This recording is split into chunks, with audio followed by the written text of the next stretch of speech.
Swayam Prabha. Digital India. Educated India.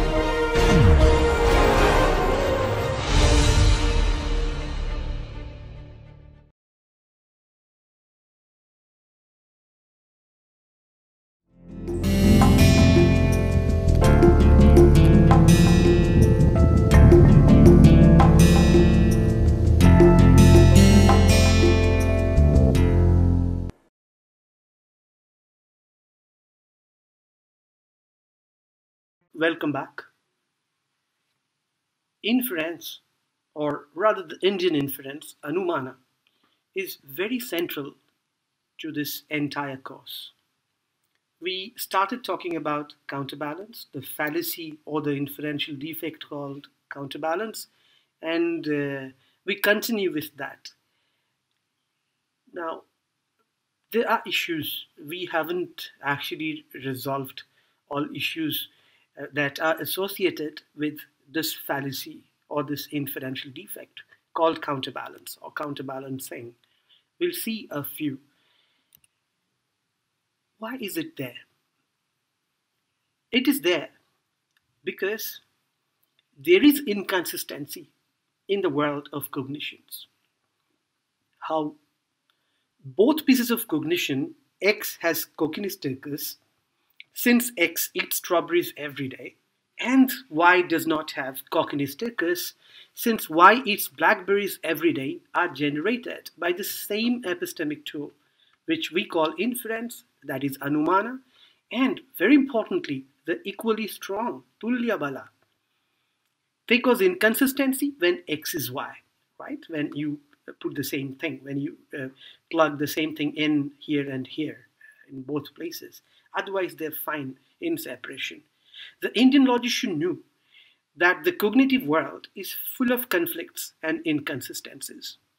In order to save our well-made decisions from the attacks of such inconsistencies and stuff, the counterbalance is defined. But the problem is, the old definition of inferential defect based on facts does not work now. Why so? We'll see that later, but now let's see the strategy. The strategy is, let the non-problematic, the unproblematic players play the game, let them roam around here and there. All other statements on the database, let them play the way they're playing. But then, when there come a pair of opposing perversions or opposing observations, let them fight forever. Allow them to be locked in a tie, and let us not break the tie. The tie will be broken automatically if it has to be broken at all. That's the strategy. So let them fight and let them not affect our knowledge world. What is that fight? We reconsider the first definition of inferential defect. What was it? It was the content of a valid cognition C is the inferential defect of the inference F, if and only if C contradicts any assertion made by F. What is the content of a valid cognition? If a cognition C is valid, its content must be a fact, right? Because it is really there. So if something is validly cognized as a snake, then it is really a snake. Then it's the fact that it's a snake, right? That's the whole story. So saying that something is the content of a valid cognition is saying that something is a fact. Now we need to show that both the opposing perversions involved in the case of our cocynisticus, namely the strawberry perversion and the blackberry perversion, cannot be factual. That is objectively true. Assume, so this is kind of a reductio ad absurdum proof. Assume that both perversions are equally true. Both are true, both are factually supported. A boy called Joshua eats both strawberries and blackberries every day. That is what we find. Since both reasons are there in Joshua, he has both cocynisticus and its absence. Because both reasons, what are the reasons?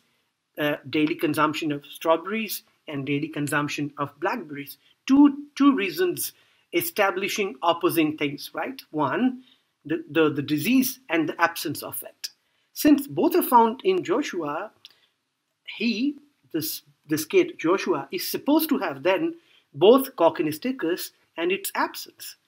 But having both X and the absence of X is a contradiction.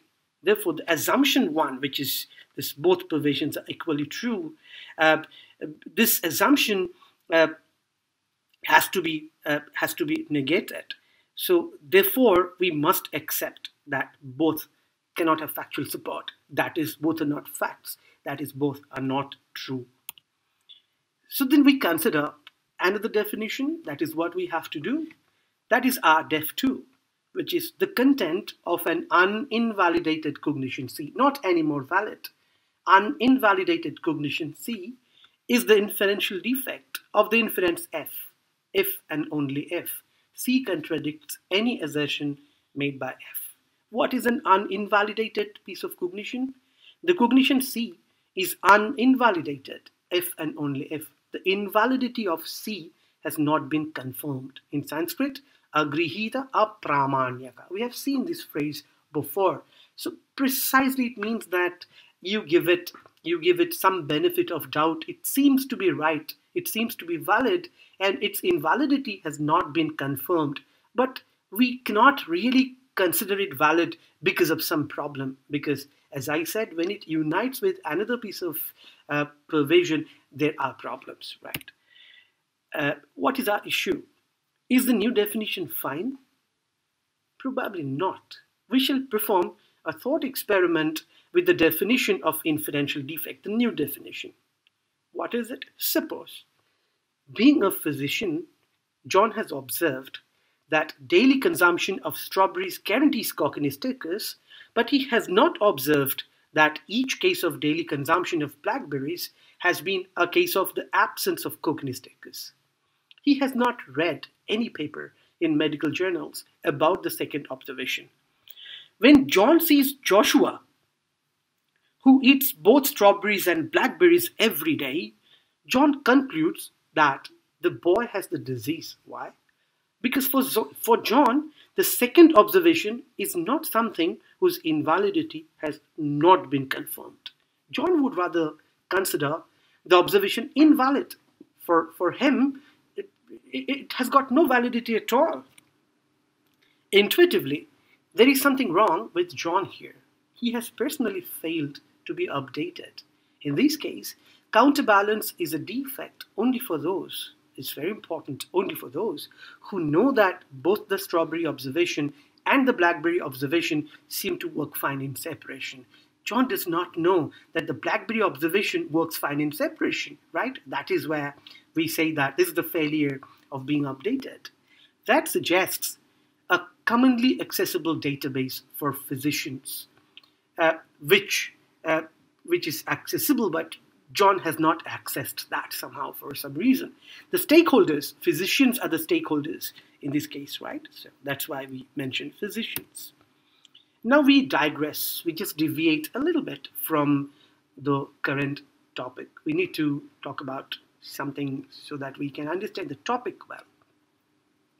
What was our main approach in the kind of cognitive science we have been doing? It is the CRUM approach, computational representational understanding of mind. This approach, and perhaps this is the most successful approach in the field of cognitive science, this approach ignored the shared nature of knowledge.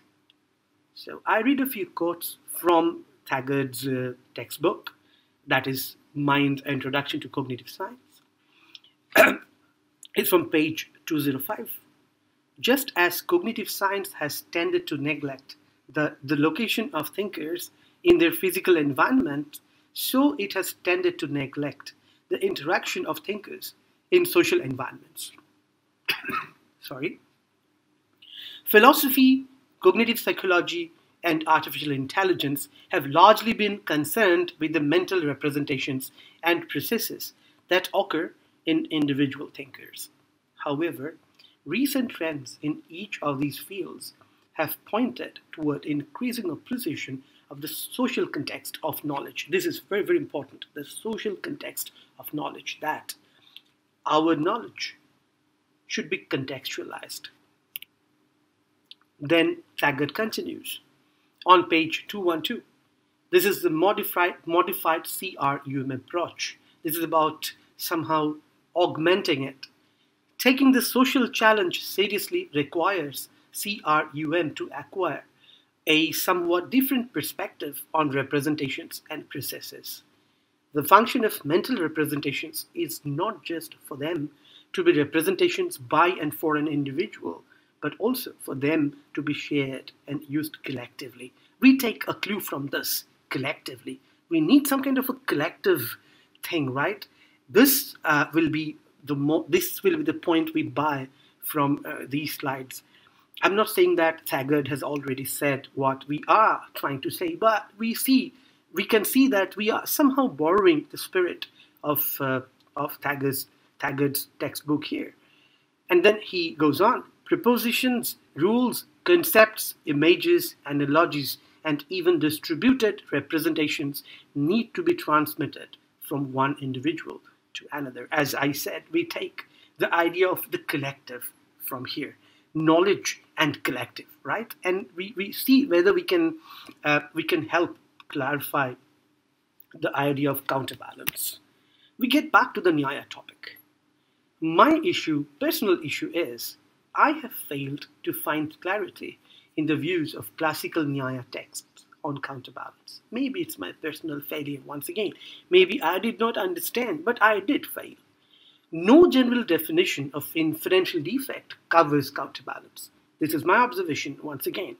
But sacrificing counterbalance is too big a price. Perhaps the only way out of this issue is the commonly accessible database. Not only it is not true that only cognitive science may benefit from Nyaya. Even Nyaya may benefit from cognitive science. Let's see whether some exchange is possible. The Nayayika's use of a model is not explicit. They would never talk about models. We make it explicit. The real world, with hills, smokes, fires, and pots, seems to be the model for the Nayayika. But the model may be replaced now by a redefined database, a commonly accessible database, since the real world cannot house two mutually opposing pervasions that somehow cause contradiction. Reality cannot house contradiction. The commonly accessible database for physicians may consist of their case studies and published materials. An individual physician may not be updated. Still, for them too, for that individual physician too, the model remains an accessible database. They may not access it, but still it is accessible, and our definition would now talk about this accessibility. To clarify matters, let's hear an imaginary conversation between Tom and Dick, the twin brothers, if we remember from our previous sessions. Sorry, this picture is not coming well, but we will see. You don't need any common database. John doesn't know that the blackberry cases exist. When he sees Joshua, who eats both strawberries and blackberries, John, infers that Joshua has Coccus tercus since he eats strawberries. Let him infer. What's wrong? Then anybody can infer anything on the basis of their personal database, and there would be no inferential defect at all. There must be some database against which an inference can be evaluated. John may infer Kapil Dev is a philosopher since he publishes papers on philosophy regularly. This does not seem right. What should that database look like? Consisting of facts? Not possible. We have seen there are opposing observations like the strawberry pervasion and blackberry pervasion. When both berries are found in one person, you have to accept a contradiction if both observations are accepted to be true. That's why God's perspective will not do. Somebody's personal perspective also will not do, since that would defeat the very purpose of having inferential defects. We need to find a middle ground. What is that? The commonly accessible database. John does not know of the BlackBerry provision, but had he been updated enough, he would have known the database that has the provision is still accessible to John. John's personal database looks like this, right? Here you have the sentence, any case of daily consumption of strawberries is a case of cockney-stickers. It doesn't have the BlackBerry sentence, right? And then, so that's why, because it looks like this, he doesn't have any problems with Joshua case. But any inference can be counterbalanced. Suppose I infer this hill has fire since it has smoke. You may counterbalance it by claiming this hill does not have fire since it has snow. You can always go and check and make me check whether 1, this hill has snow, or whether 2, anything having snow has the absence of fire. So there are 2 pieces to be checked. There is commonly accessible data that would go against me. Thus my claim would be grihita apramanyaka. Its invalidity can be understood. Its invalidity can be confirmed very easily. With respect to our checkable database, its invalidity can be confirmed. This is what I was trying to mean. Thus, the snow provision is much weaker than the smoke provision. The point is they're not equally strong. They're not tulya bala. If it were true that 1, this hill has snow, and 2, anything having snow has the absence of fire, then your inference would be counterbalanced, since the common database still has the law, anything having smoke has fire, and it would have a rivaling claim. If either of those claims, 1 or 2, is wrong, then you establish your inference anyway. If John updated himself on the cockney-stickers case, his database would look like this. It would have these 2 blue sentences, right? And they are different, slightly different from the others. Why do both the opposing provisions exist on the database? Since neither is proven wrong. Each works fine in separation, and that's the point. They both are provisionally accepted by the database. That way, isn't every statement on the database provisionally accepted? Well, yes, almost all are. Once upon a time, people thought that every case of being a crow is a case of being black. That is not true anymore, since there are white crows. But the database of that time was very different from the database of our time. The common database changes itself every moment. What is the nature of a statement of your database? It is not a fact, granted. 2 opposing statements cannot be facts. The statement is not even my personal belief. Then what?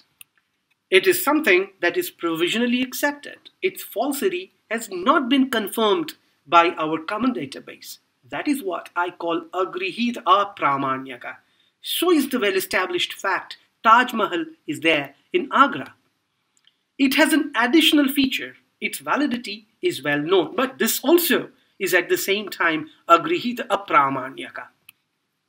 Do you mean to say that Taj Mahal is in Agra, and any case of daily consumption of strawberries is a case of Cockney circus, share the same status, at least credibility-wise? They both come under one description. They both seem to be fine in separation, but the latter is problematic for when it unites with another piece of data, it casts doubt. So we withhold our trust in it. If we find an equally strong rival cognition for the Taj cognition too would be doubtful. So therefore, thank you very much, Anvita, for doing this with me. So therefore, we need to redefine our inferential defect in terms of the common database. Now it is, I don't change the definition, definition 2, the content of the uninvalidated cognition C is the inferential defect of the inference F, if and only if C contradicts any assertion made by F. We change the second definition. The cognition C is uninvalidated if and only if the invalidity or the falsity of C that seems to work fine in many cases has not been confirmed with respect to the commonly accessible database. One example. Both the cognitions, somebody who eats strawberries every day does suffer from cockney stickers. and somebody who eats blackberries every day never suffers from coccinostasis are uninvalidated. Since on the common database accessible to all physicians, their invalidity has not been confirmed. That is, they both seem to be valid in separation. On the same database, you find it is not the case that anything having fire has smoke. It is unproblematic as long as there is no rivaling pervasion. Had there been one, even this would be problematic. Now we go to the next topic, which is formal logic and Indian inference. This is not to compare the two. This is not formal logic versus Indian inference. They don't have any competition. But this is to test the potency of the Indian inference. We'll talk about a few things. So the first issue is the translatability. How far can we represent Indian inference or Indian logic within the framework of Western formal logic? As I said already, that there are great works in which many different Western logics, predicate calculus, lambda calculus, property logic, many different calculi have been used for talking about Indian inferences. Personally, I thought there was some problem in such representations. I want to talk about that. Why are they problematic for me? So I think this is one of the reasons. Consider the sentence, all humans are mortal. What is the formal understanding of it in the Western, which is in red in the Western framework? For every x, if x is a human, then x is mortal, which means you just choose any individual. If it is a human, then it is mortal. What is it you are checking? You are checking for whether you get any non-mortal human, whether any x is a non-mortal human. The moment you find one that is your counter evidence, you say, therefore, all humans are mortal is not true, right? So your translation depends on this conditionality, if x is a human. So the abbreviation is for all x, if hx, then mx in formal logic. Now, if the set of humans is empty, then it is automatically true. This is called vacuous truth. Because there is no, the question of checking whether any non-mortal human exists does not arise anymore. There is no human. So there is definitely no non-mortal human. So in the absence of counter evidence, it will be correct. So what is the Indian translation of that? Any case of humanness is a case of mortalness. That's our vyapti or perversion. Consider this case. All unicorns are white. It will be translated as for all x, if x is a unicorn, then x is white. This is really vacuously true. Why? Because there is no unicorn. So you cannot check whether there is a non-white unicorn. Because you cannot check, there is no case against it. So it is automatically true. But this will not be accepted by the Indian logician. No rule of perversion would apply to this, and it will not be translated at all, because had it been a perversion, it would be any case of unicornness is a case of whiteness, and unicornness is not established. It's not an established property. It's an aprasiddha. It is aprasiddha, so it is not a dharma at all. So you don't talk about an adharma, a non-property, something that does not exist. That is the reason, although both are fine in Western logic and both are equally true, all humans are mortal and all unicorns are white, both are equally true in Western formal logic. The first one is true for the Indian logician, while the second one is not. So this is one issue. The second issue is about quantifiers. How does Indian logic treat quantifiers? Does it have both the quantifiers, the existential and the universal? Definitely, it has the universal quantifier. That is how all humans are mortal is to be translated as Manushyatvavan Maranashilaha. That translation is fine, and evidently there is the presence of a universal quantifier which is not symbolically present, but it is understood there. We shall see whether Indian logic can deal with the existential quantifier. there are inferences of two types. What I mean by inference is anumana. One is avachedaka-avacheda-anumiti. The other one is samanadhikaranya-anumiti. I translate avachedaka-avacheda-anumiti as whole sightness based inference. I'm not getting into the details of it because that would be slightly complicated. A very rough understanding of it. We can see that here the site is human. The target, I'm dropping the articles because articles would complicate it unnecessarily. And the target is mortalness, because mortalness, it is something like a human. A, once again, is not there in Sanskrit. That's why I have put it in a bracket. But so there is no article in Sanskrit. So a human has mortality, basically. So mortality is the target.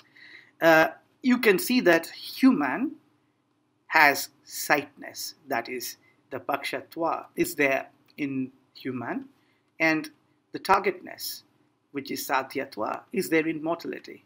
So what is the limiter of sightness? It is humanness. And we apply the old formula, what we did with perception, the same thing we do. And the limiter of targetness is mortalityness. The point is, you can see that anything having humanness would be pervaded by something having mortality. And this means that anything that is limited by the pakshatavachedaka would be pervaded by the sadhyatavachedaka.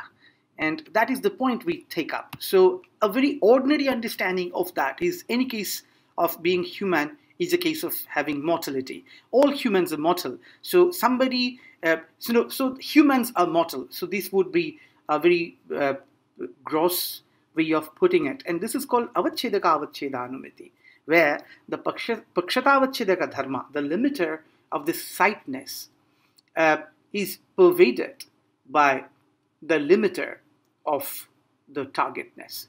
Once again, this is a very rough way of representing it. The real one will be way more complicated, but we understand what is being said. It is not about the coexistence of anything. It is about anything that is human is mortal. In the second one, it is slightly different.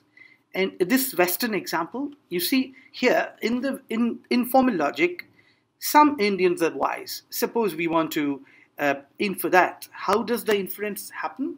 It happens through a process. So you process two pieces of data. Every philosopher is wise. Then some philosophers are Indian. Therefore, some Indians are wise, if it has to come through the same route. So the first sentence translates, for all x, px philosopher implies wx, wise. And there is some x such that it is a philosopher and it is an Indian.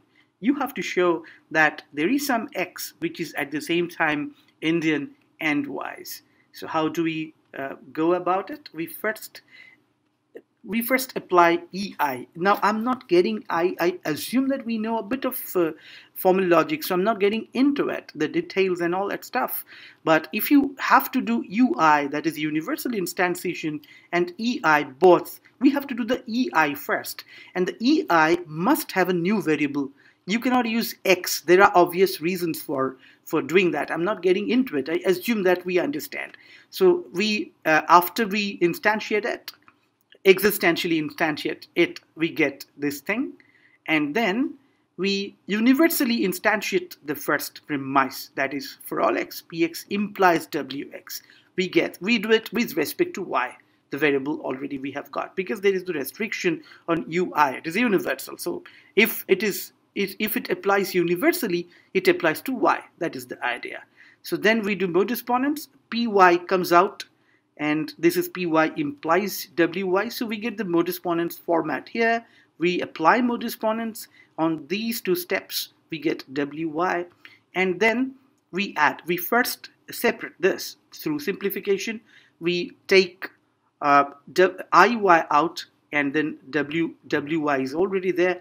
We combine them, and then we do generalization. We generalize over IY and WY, because if anything is at the same time Indian and Ys, then something is at the same time Indian and Ys. That is the idea. So that doesn't have any real variable. That has a pseudo variable. We're not talking about it. But in the Indian framework, this will be one piece of inference. This Indian person is wise since he or she is a philosopher. So there are three claims as we understand.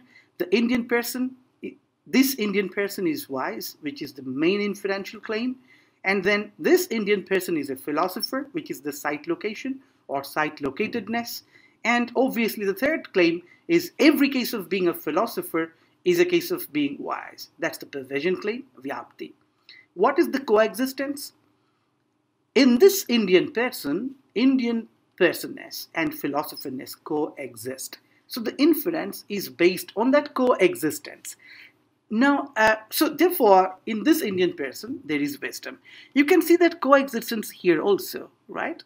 Here also. Here, there is one X, and both P and I, that is philosopher and Indian, are predicated of one thing. In a sense, it has got both properties. You can see this, the very idea of Samanadhikaranya here.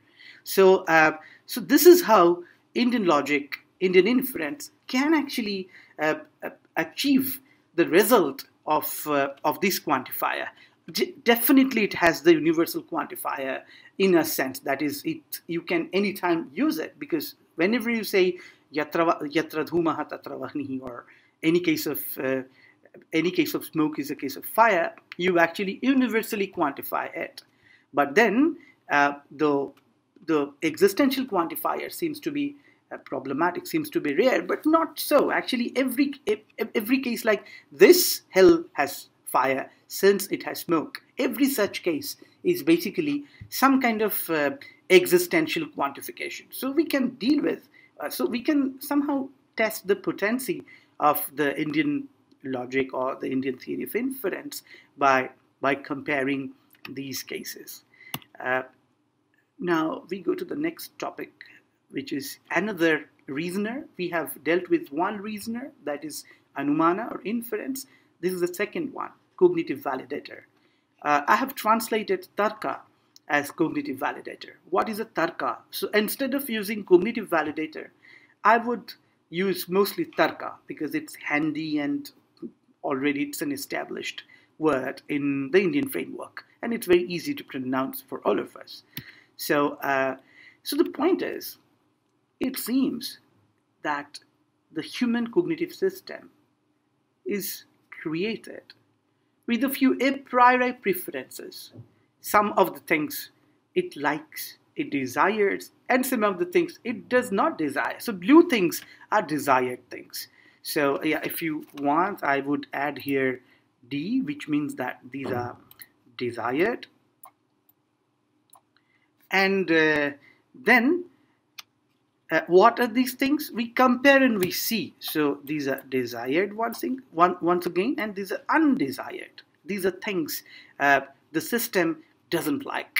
So the desired things are consistency, economy, that is Occam's razor principle, like it's the Indian counterpart of Occam's razor, acceptance of the default value in absence of counter evidence, stoppage of a process, Vishranti, or stoppage of a process.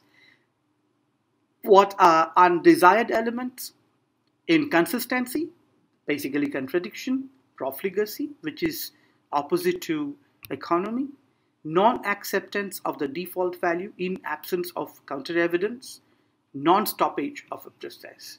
We consider each one. Not that we have covered all tarkas, we haven't, but still we can somehow, we have done a few tarkas. So in Sanskrit, okay, I give you Sanskrit names anyway. What is a tarka? In ordinary terms, the epistemologically generated data is not all perfect. We know that. It may raise doubts. and the doubts are sometimes raised. Sometimes physical checking of data is not possible. There comes the tarka. It helps us make decisions when there is data conflict or impossibility of physical checking, or where there is doubt. That means wherever there is some issue with the credibility of a piece of cognition, or a few pieces of cognition, the tarka comes to help us. Not every time. We'll see when it comes and when it doesn't. I do not wish to say that whenever there is a doubt or absence of checkability in our database, a tarka helps us. It follows a pattern. The tarka operates only when the conflict of information or impossibility of checking follows a certain pattern. It has to fit into the framework of tarka, the doubt or the unacceptability, whatever. It has to fit the framework. For example, it is not possible for us to physically check whether the largest prime number can exist by enumeration. But the prasanga tarka, which is basically reduction absurdum, helps us do that by demonstrating that the existence of the largest prime number would somehow invoke contradiction, while the human mind wants to avoid contradiction. If you read the brilliant proof by Euclid, which demonstrates that the largest prime does not exist, you'll see how reduction absurdum is used there. This reduction absurdum is our prasanga tarka. So, and then a few other features of prasanga tarka, of tarka in general. The cognitive validator or tarka does not generate any epistemic content. It doesn't generate information. It just evaluates and validates a content.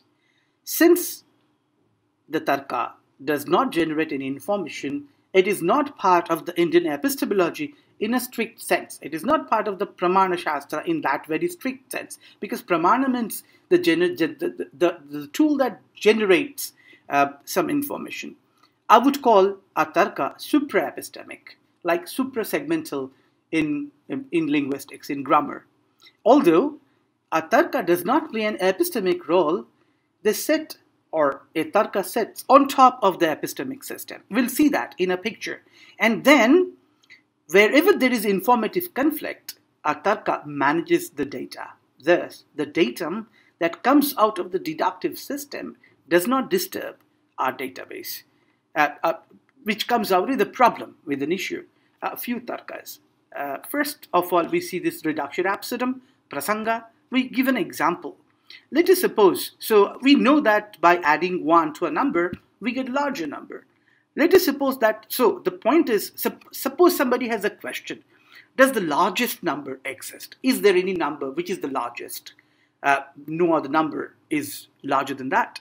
Let us suppose that such number exists. So this is an assumption. Let that number be n, this capital N, and since n is a number, n plus 1 must also be a number.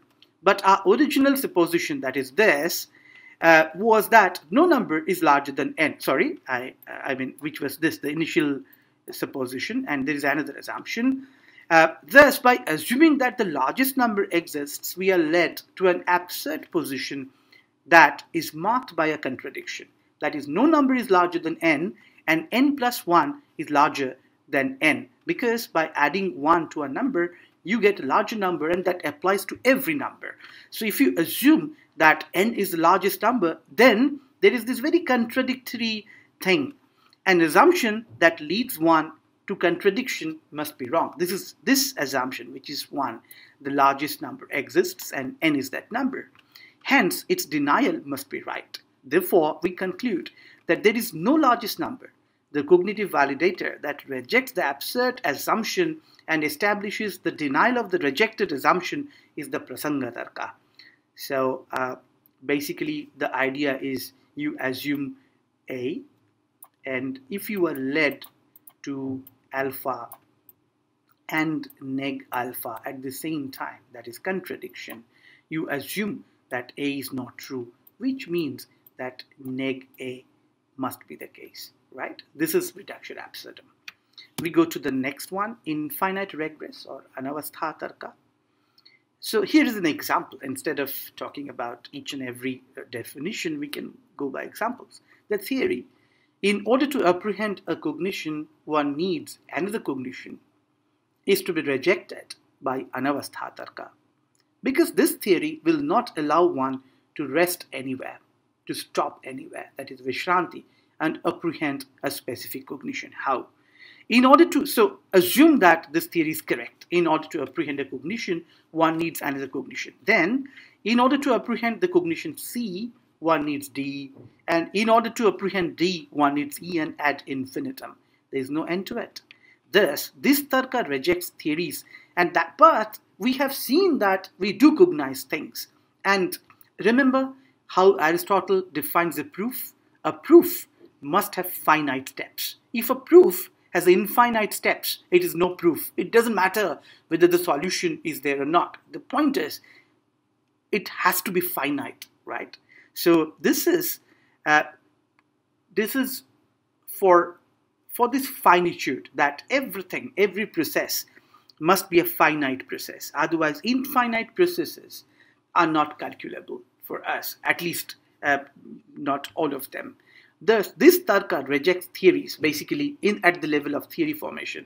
In mathematics, it's a different thing altogether. But in the case of theory formation, philosophical theory formation, we see that there is stoppage. But if the theory does not allow me to have stoppage, we say that there is an undesired non-stoppage, that is a pramanika anavastha, which has to be completely removed. There are harmless infinite regresses, which do not really go against a theory formation or something like that. Those are fine. But a regress that adds infinite steps to a process is undesired.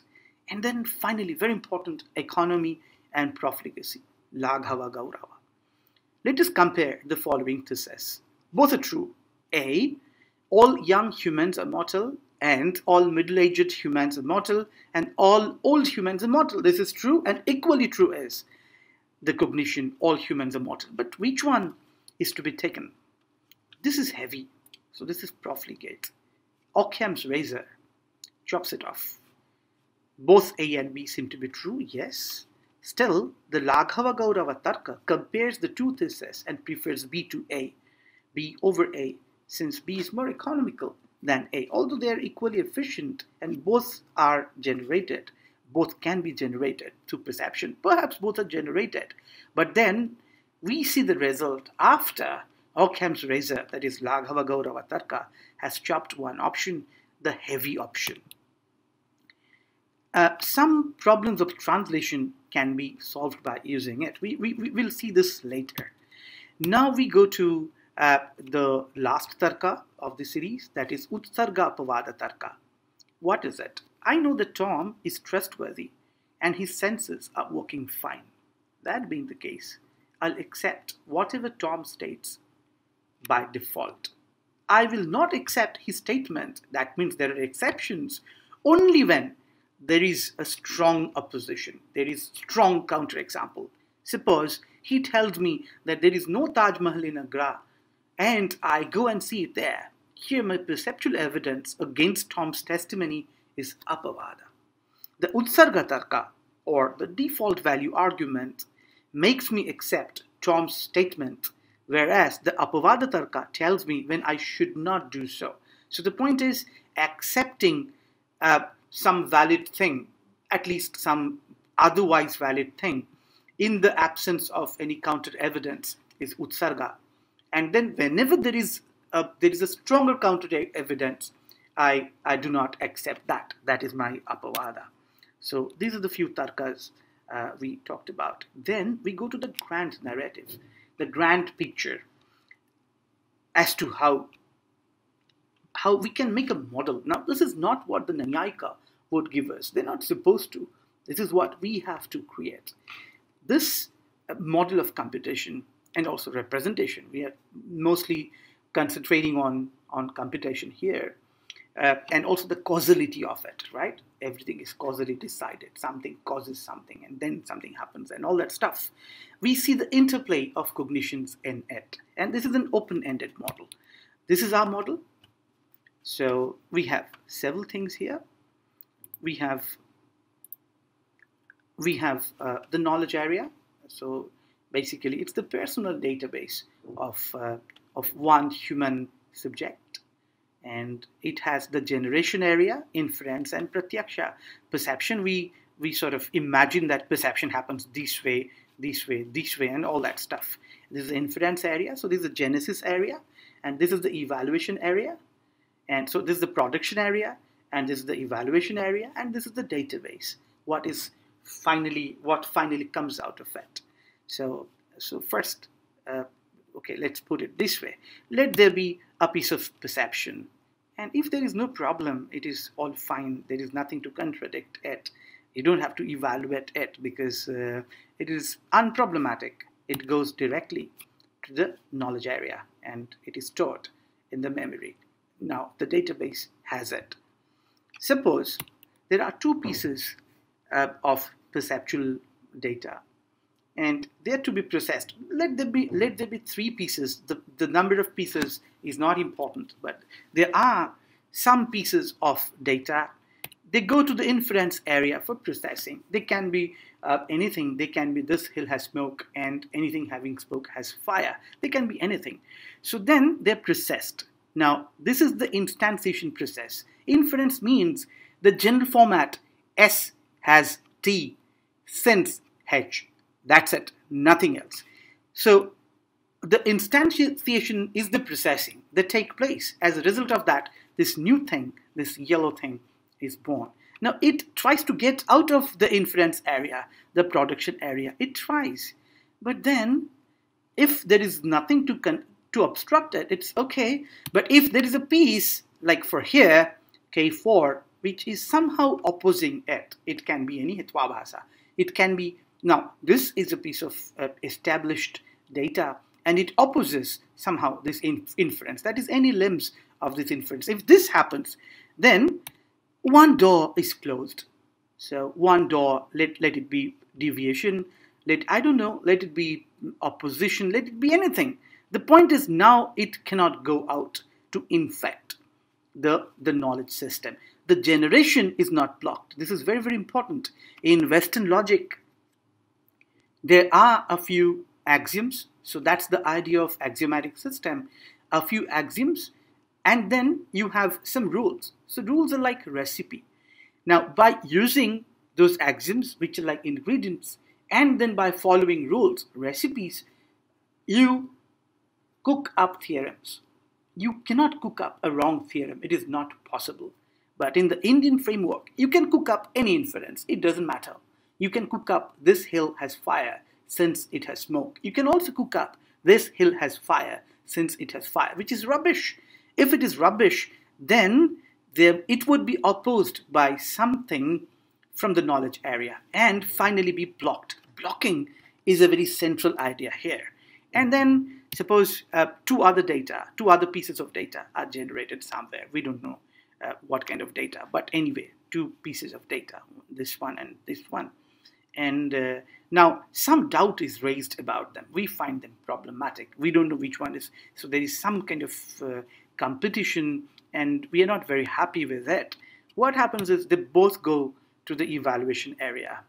And suppose the tarkas decide, suppose this one is, as we saw that all young humans are mortal, and all old humans are mortal, and all middle-aged humans are mortal, and this one is all humans are mortal, right?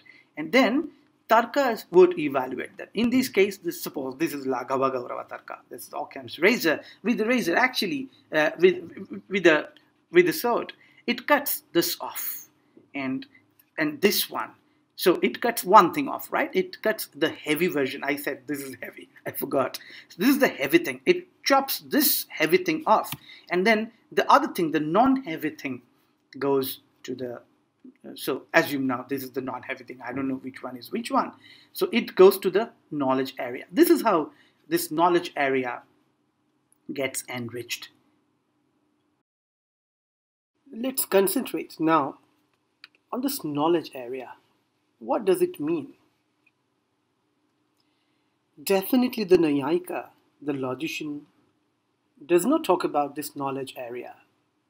but we take their insight and build it up for our own purpose, for our own understanding of the cognitive world and its functions. The knowledge area is kind of the storehouse of the world of our knowledge or our cognitive world. This storehouse definitely has at least three parts. This part we are familiar with, the database, which is observational. So this is like a tabula rasa. One is not born with it, rather one learns all these things. So this is the learning area. But then these two parts are not really learned. This is the list, the a priori list of preferences. This is once again non-empirical because this is not learned from experience. So the desired things, as we have seen while talking about Tarka, and the undesired things, I forgot to mention that circularity is an undesired element. That's why when I define X in terms of X, my definition is not acceptable because it is circular. So this area is non-empirical. It is not learned. One is born with it. And the third area is actually very controversial in the field of Indian philosophy. But I thought I should include this. We will, as of now, we are going to concentrate on this. Actually, some Indian philosophers, the Mimamsakas and Advaitins, believe in an independent, separate epistemic tool called Arthapatti, which I translate as postulation. What is it? I claimed that this is non-empirical. This is not based on any empirical data or experience. This is given, this is sort of, this actually, one is born with this. And I claimed in my PhD dissertation that one learns the truths of, the non-trivial truths of logic and mathematics by using this tool, because one does not learn mathematics from empirical experience. What is this? So it is something like this. In this area, concepts are mapped with each other. For example, take this small part of it. There are many such mapped pairs. We concentrate on one.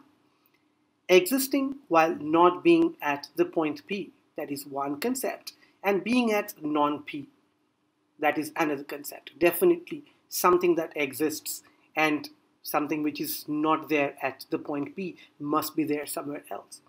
These are two different concepts but connected. But although we are born with this connection, not that we all the time can see this connection. It is sort of invisible. We have to discover it, although this is part of our cognitive system. How do we discover it? When we try to understand this existing while not being at the point P, when we try to understand it, like what does it imply, what it means, so this idea. So when we, for the first time, for example, you go to somebody's place, you know that person exists. Say Devadatta, he's talking to you over the mobile. He's absolutely there, but he's not at home. For you, for the first time, you are discovering that. What will you do with this? How do you explain this piece of data? You postulate that Devadatta is out, right? So it's something like this. But how does it come? According to this very specific school of Indian philosophy, the Mimamsa Advaita school, it is a negative discovery. You keep denying ideas, but by denying which, the very idea you are looking at is denied itself, must be the idea which is connected with this. For example, if Devadatta is not out, then his existing while not being at home will be completely denied. It will be absolutely impossible for him to have anything like this, to have any property like this. So the moment you deny this idea, you deny this idea. So, and you don't want to deny because this is what you see. So therefore, you discover, oh, there must be a connection. So by denying the idea B, you deny the very idea A you are looking for, whose explanation rather you are looking for. And then when you have this denial relationship, you discover that there is a relation. Now, there is one example. This is not something the Nayayika will accept. They will accept it, but they will give an empirical explanation to it. Example, as I said, Devadatta, who is alive and is not home, must be out.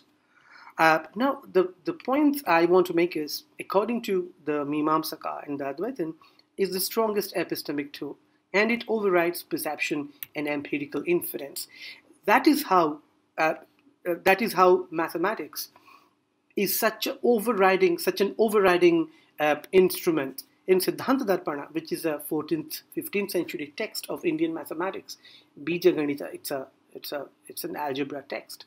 Nilakantha Somayaji, the author, talks about Pythagoras' theorem, which he calls, that's the ancient name, Bhuja Kodi Karna Nyaya.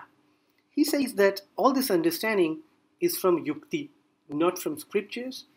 Thus, the intelligent can see this without depending on the activities of their eyes, hands, etc., just by using their mind. Here is the quote, if you like.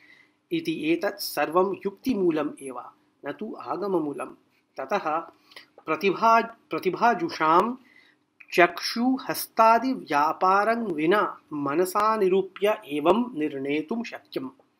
From Siddhanta Darpana, which shows that this is not empirical. The origin of mathematical, the origin of mathematical knowledge is not empirical.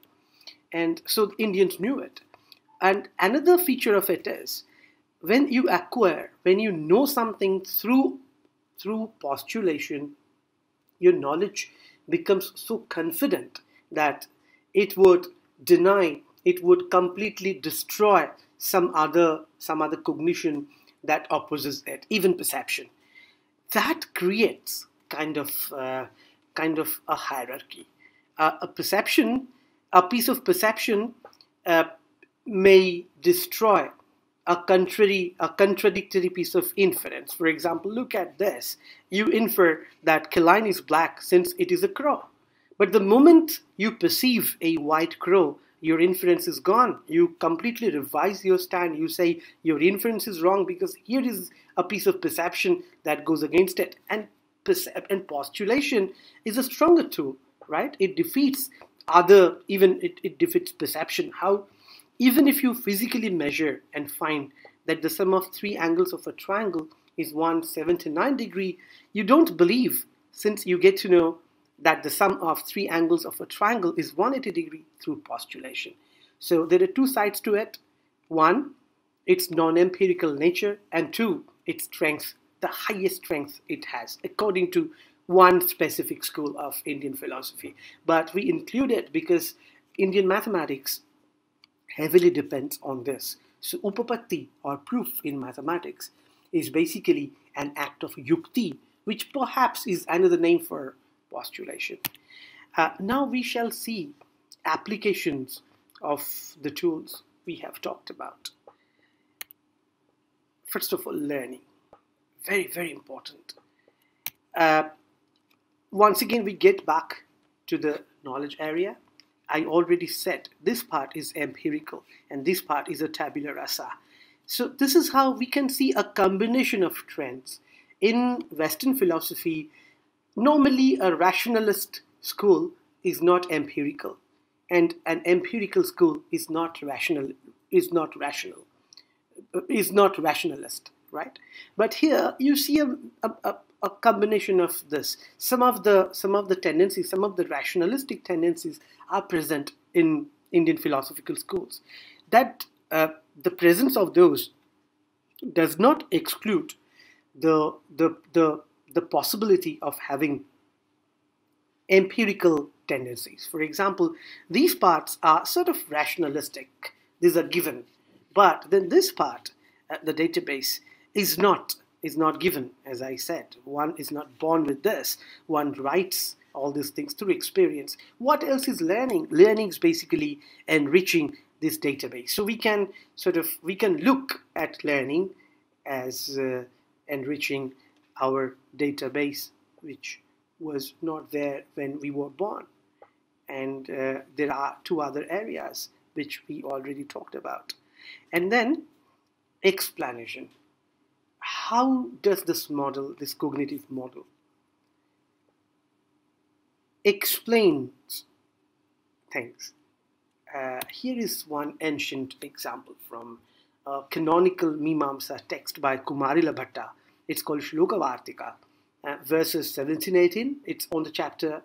It's from the chapter on postulation or Arthapatti. It's called Arthapatti Prakarana.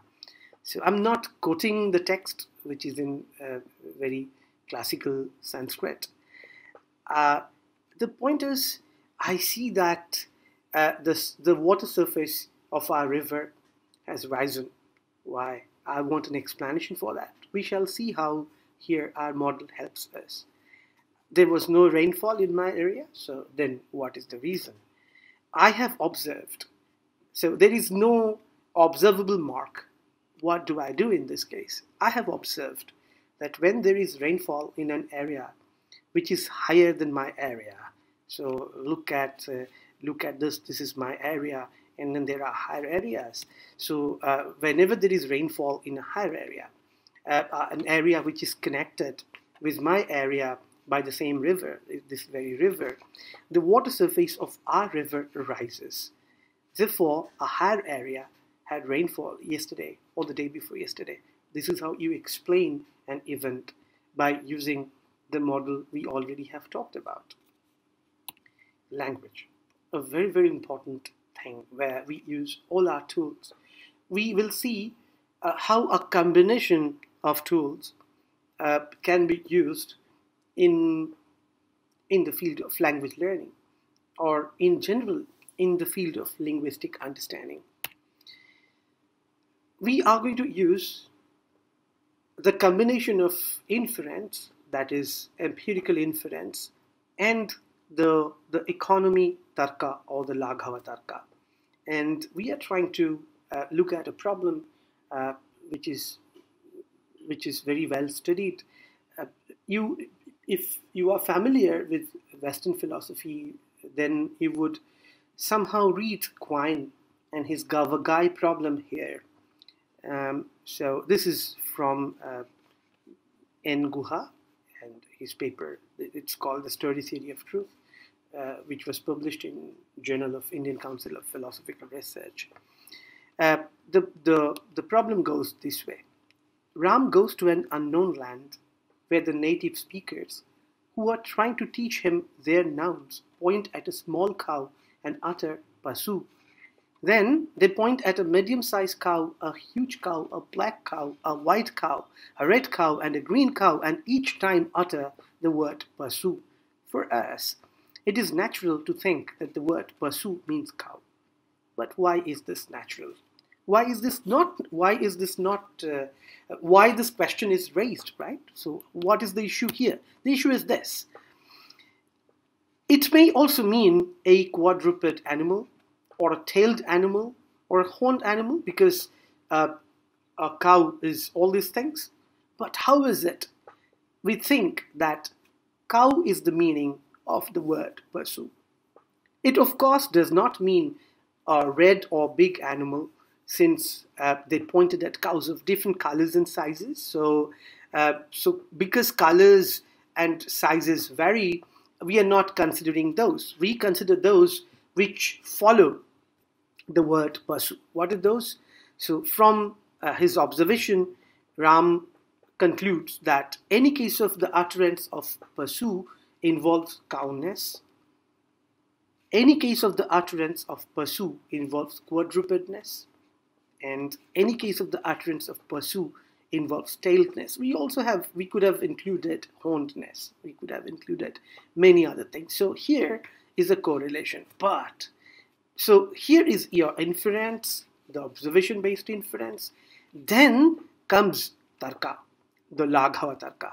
Among all these properties, that is cowness, quadrupedness, tailedness, among all these, cowness belongs to the least number of individuals. So even without knowing, even without his knowledge, Ram uses economy tarka here, that is Laghava tarka or the Occam's razor.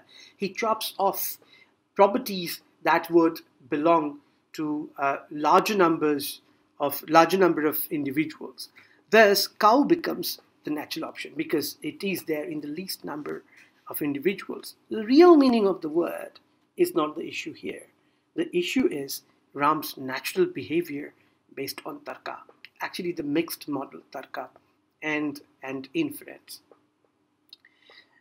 If we consider any textbook of cognitive science, we'll see that it talks about different procedures like learning, language, decision making, and all that stuff. And explanation, we have seen a few. And decision making does not solely depend on our understanding of the world or our knowledge area and stuff like that. It's more complicated. So we are not talking about decision making, but definitely as far as explanation is concerned, as far as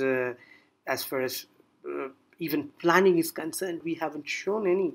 And as far as language learning is concerned, definitely learning is another thing. So as far as these things are concerned, our model shows actually almost a mechanical model. It shows that